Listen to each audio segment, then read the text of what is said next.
Years ago, I worked at a newspaper in a small town in Northern California, because I also have been a resident of California. And my favorite place to get photo assignments was in a smaller town that was up the mountain a little ways and down a windy road and tucked into a little valley in the Sierra Nevada. And the town was called Washington, California. And I loved Washington for a lot of reasons. It was one of those super quirky Northern California towns. Like, they had a dog for a mayor, and they did. But I liked it personally as a photographer because it was the one place I got to break a photojournalism rule. Every place I've ever worked, you have to get, if you want to run someone's photo in the paper, you have to get their first and last name, which is like just another layer of accountability. But in Washington, if you needed people's first and last names, we would have never been able to run anything in the paper because everybody in Washington was hiding from someone. Usually it was the IRS or the federales, as they like to call them, or an ex-wife, probably an ex-wife. Whatever the reason, we were allowed to just write whatever name they gave us and run their photo in the newspaper. So there was Space. Space lived in Washington. I photographed a guy named Prime Star Mike, who Prime Star was like the Dish network before they had Dish, and he installed Prime Star in the area, so that was his name. And Mama Sue. And Mama Sue owned the Washington Hotel. I think she had a fresh salsa company at some point in the past and didn't pay taxes on it, and that's why she was living in Washington. But she had a business mind, and so she owned the Washington Hotel, which was like an old-timey saloon and restaurant downstairs with rooms upstairs, very like Deadwood kind of feel to it. And it was the heart of Washington. It was, essentially City Hall and the center of gossip and the only bar and the only restaurant. And that's all there was. And it was also like, so one time I walked in there into the bar, because the bar was really the heart of that town. And the bartender came up to me and was like, "You should have been here yesterday." And I said, "Why?" And she's like, "Billy Idol was here yesterday." And I was like singer Billy Idol. And she's like, "Yeah, he came through with his motorcycle crowd from Los Angeles and they were driving around in the mountains and he really likes to drink mudslides."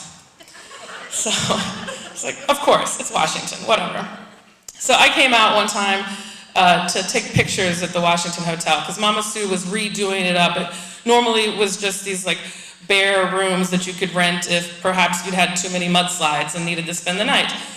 But now she had a honeymoon suite and a Wyatt Earp room because Wyatt Earp had spent the night there in the 1800s. And she wanted to make it more of a tourist destination. And she also showed me her private dining room that she was super proud of. It was like, had French doors and flowery curtains and ornate Victorian furniture and one of those bell pulls in the corner. Because she wanted to have fine dining at the Washington Hotel. I mean, it's a place that I usually just got like a pulled pork sandwich on a paper plate. So I was like, okay, sure. So after I took the photos, we were talking about payment, and I said, how about instead of you paying me, I bring some friends and we have a meal in your private dining room. And she was super excited about that. So a few weeks later, right before Christmas, some friends and I took the snowy trip down the road to the Washington Hotel, and we entered the private dining room with all the ornate furniture. And there she had a 6-course meal printed out for each of us at our tables. And I don't know who the chef was hiding from, but it was the most delicious, most satisfying, most amazing meal I've ever had. Like top 3 meals of all time. And I've had a lot of meals, so I know. But it was like homemade, handmade pasta, roasted quail. There was a sorbet course halfway through the meal. I've never had something with a sorbet course. And I couldn't believe it. I'm like, I can't believe I'm in the Washington Hotel. We had to pull the bell between each course because she wanted us to, you could have hollered at the kitchen, but she was like, no, pull the bell. It's elegant that way. So we did that. So we had this delicious meal, and then we decided to go out to the bar. The saloon dive bar is right next off the room here. So we go out and decide to have a nightcap. And all the locals and regulars at the bar who look like gold miners with the beards and the flat hats, because most of them are gold miners, were like, how was that meal? Was it great? And I'm describing the creme brulee I had with candied cranberries on top and little holly leaves decorating the edges. And they were like, oh, what about the pasta? How was the pasta? And I was like, how do you guys know about the pasta?